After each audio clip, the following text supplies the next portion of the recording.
नमस्कार दोस्तों, मैं अनिल गुप्ता सरलनी। इस समय हम मौजूद हैं कनॉट प्लेस में। एनडीएमसी में काउंसलिंग कमेटी का गठन किया गया है भारत सरकार द्वारा। यहाँ पर 4 मेंबरों का सदस्य पद के लिए नियुक्ति किया गया है। इसी को लेकर हमारी बात अतुल भार्गवा से, एनडीटीए प्रेसिडेंट से हुई। उन्होंने क्या कहा और क्या उनको उम्मीद है और क्या उन्होंने डिमांड की है एनडीएमसी से, हम दिखाते हैं अतुल भार्गवा के। साहब, तो अपने पहली बात तो इन चारों का हम वेलकम करते हैं एनडीएमसी में। और चहल साहब तो पुराने भी रह चुके हैं। पिछले वाले जो 5 साल का उनका दौर था उसमें भी वो रहे थे। उनको लोकल प्रॉब्लम के बारे में पता है। हम यही उम्मीद रखते हैं कि जो हमारी प्रॉब्लम है वो रिजॉल्व हो। प्रॉब्लम रिजॉल्व करने के लिए एसोसिएशन वालों से मीटिंग करनी चाहिए उन्हें, ताकि उनको पता चले कि हमारी प्रॉब्लम में क्या है। पिछले 10 सालों में काफ़ी प्रॉब्लम रही है, लेकिन कोई प्रॉब्लम अभी तक हमारी रिजॉल्व हुई नहीं है। आप ले लिए, पहले तो ले लिए प्रॉपर्टी टैक्स। प्रॉपर्टी टैक्स में इतने ज़्यादा केसेस इस समय कोर्ट में लगे हुए हैं, क्योंकि प्रॉपर्टी टैक्स इंतहा एनडीएमसी ने लगा रखा है। 27% आप प्रॉपर्टी टैक्स लगा रहे हो। 27% मैं भी नहीं कमाता। मैं अपनी दुकान में बैठा हूँ, खुद दुकान चला रहा हूँ, लेकिन आप रेंट जो साथ वाला अगर किसी ने रेंट पे दे रखा है, उसका रेंट के बेसिस पे आप मेरा रेटेबल वैल्यू लगा देते हो। उससे कई गुना मेरा जो है टैक्स बढ़ जाता है। तो मेजर प्रॉब्लम तो प्रॉपर्टी टैक्स की इस समय है, जो उन्हें रैशनलाइज करनी चाहिए। एमसीडी में 2010 में जब दिल्ली सरकार ने ये बात की थी, तो ये कोशिश की थी कि एक यूनिफॉर्म टैक्स लॉ बन जाएगा, ताकि सबके लिए ईज हो जाएगा। आज की तारीख में एमसीडी में जो प्रॉपर्टी टैक्स बना हुआ है, लोग जाते हैं, ऑनलाइन जाते हैं, पेमेंट करते हैं, राजी खुशी अपनी पेमेंट कर देते हैं। एक यूनिफॉर्म पॉलिसी है। यहाँ पे क्या है कि यूनिट एरिया है, डीम रेंट है, एक्चुअल रेंट है, तो किसी को पता नहीं किस बेसिस पे आपको आएगा, और करोड़ों रुपयों में लोगों को आ जाता है। लेकिन जैसे मैंने कहा कि सर 27% तो मैं भी नहीं कमाता, सरकार को 27% कहाँ से दूँ? तो प्रॉपर्टी टैक्स एक बहुत बड़ा मुद्दा है यहाँ पर। दूसरा मुद्दा हमारा यहाँ पर जो है, एक हेरिटेज कंजर्वेशन कमेटी का है। आज की तारीख में अगर मैं अपनी दुकान को रिनोवेट करना चाहूँ तो मैं नहीं कर सकता। उसका प्रोसेस है। प्रोसेस क्या है कि जी मैं को पहले एक रजिस्टर्ड आर्किटेक्ट हायर करना पड़ेगा। वो मेरे प्लान बनाएगा। प्लान बनाने के बाद एनडीएमसी में सबमिट करेगा। एनडीएमसी की जब तसल्ली हो जाएगी, तब वो हेरिटेज कंजर्वेशन कमेटी में भेजेगी। हेरिटेज कंजर्वेशन कमेटी की जब कंप्लीट उनकी तसल्ली हो जाएगी, तब वो हमें परमिशन देंगे। लेकिन सर इसको 4 से 6 महीने लग जाते हैं।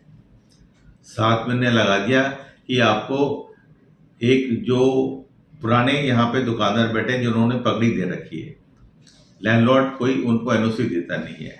वो कहते हैं जी आप एनओसी लेकर आओ, उसके बाद आपको परमिशन मिलेगी। ये तो हो गया दूसरा मुद्दा। तीसरा मुद्दा आप आ जाओ इलीगल हॉकर। इतने सालों से हम लड़ रहे हैं कि जो इलीगल हॉकर हैं उनको हटाया जाए। जो लीगल हॉकर है उनको कहीं ना कहीं एक फ्ली मार्केट टाइप जैसे अब्रॉड में होती जगह बना दे, ताकि जगह कनॉट प्लेस अच्छी रहे। ऐसी जगह बन जाए, कम से कम हम दिल्ली वालों को कह सकें, हिंदुस्तान में कह सकें कि रात को आज मेरी वाइफ आए, मेरी डॉटर आए, कोई भी आए, बिल्कुल सेफली पूरे कनॉट प्लेस में घूम ले, नीट एंड क्लीन प्लेस में। बट ऐसा कुछ होता नहीं है। वो प्रॉब्लम वहीं की वहीं दबी पड़ी हुई रही है। तो ये 3 मेजर हमारे मुद्दे हैं। इस मुद्दों को छोड़ के और भी ले लिए। पानी का कनेक्शन है, बिजली को बढ़ाना है, बिजली को घटाना है, और बेसिकली मेंटेनेंस इशू है, लूज वायर्स पड़े हुए हैं, सफाई है, ये सब चीज़ें हैं। मैक्सिमम प्रॉपर्टी टैक्स कंट्री में अगर कोई देता है तो कनॉट प्लेस से जाता है। हम उम्मीद करते हैं 50% जो उसका अमाउंट है वो कनॉट प्लेस में इस्तेमाल होना चाहिए। हमारे साथ मीटिंग होनी चाहिए, और जो हमारे सजेशन है, और हमारे सजेशन किसी को डाउन करने के लिए नहीं है। हमको ये है कि यहाँ पे किस तरह से कमर्शियल एक्टिविटी बढ़े। आए दिन आप कभी राहगीरी कर देते हो, बंद कर देते हो, यहाँ पे जुलूस निकालने लेते होते हो। ये कमर्शियल सेंटर है, कल्चरल सेंटर नहीं है। अगर आपको कोई कुछ करना है आप थाल कटोरा लेके चले जाओ, किसने मना किया है?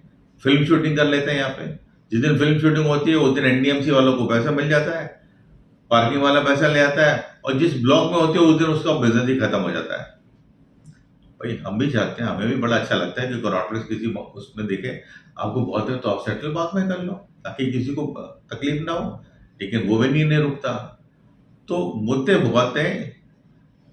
मोदी जी ने बोला ईज ऑफ डूइंग बिजनेस होना चाहिए, लेकिन सर आज तक ईज ऑफ डूइंग बिजनेस हमारे साथ विद एनडीएमसी हुआ नहीं है। हम यही उम्मीद रखते हैं कि अब नया गठन हुआ है, नए लोग आए हैं, बासी स्वराज जी आई हैं, यंग लोग आए हैं, नए चेयरमैन आ रहे हैं। उम्मीद यही करते हैं कि ये लोग हमें बुलाएं, हमसे बात करें, हमारी प्रॉब्लम को रिजॉल्व करें, जो जायज़ है उसको बात करें, और जो उनको लगता है कि हम गलत बोल रहे हैं तो हमें हमारी तसल्ली करा दें, या वो सेटिस्फाई होंगे या हम सेटिस्फाई होंगे। एनडीएमसी एरिया एक ऐसा एरिया है कि जो बहुत इंपॉर्टेंट है।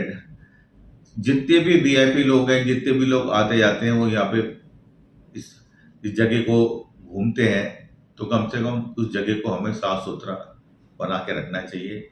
उसमें जो लोग यहाँ रह रहे हैं उनको तसल्ली होनी चाहिए, उनकी सुविधाओं को देना चाहिए, फैसिलिटी मैनेजमेंट सर्विस होनी चाहिए, किसी आउटसोर्स कर दें ताकि जो आदमी नीट एंड क्लीन रखे, कहीं पान के दाग पड़े, कहीं गंदा पड़ा हुआ है, ये सब चीज़ें एक बार एफर्ट करके हो जाए तो बहुत अच्छा रहेगा। हम लोग प्रोग्रेसिव है, हम लोग उनकी सहायता करने को लिए राजी हैं, और हम ये चाहते हैं कि एक जल्दी से जल्दी मीटिंग हो, जो हमारी प्रॉब्लम है वो सुन लें और सब उसका समाधान निकालें।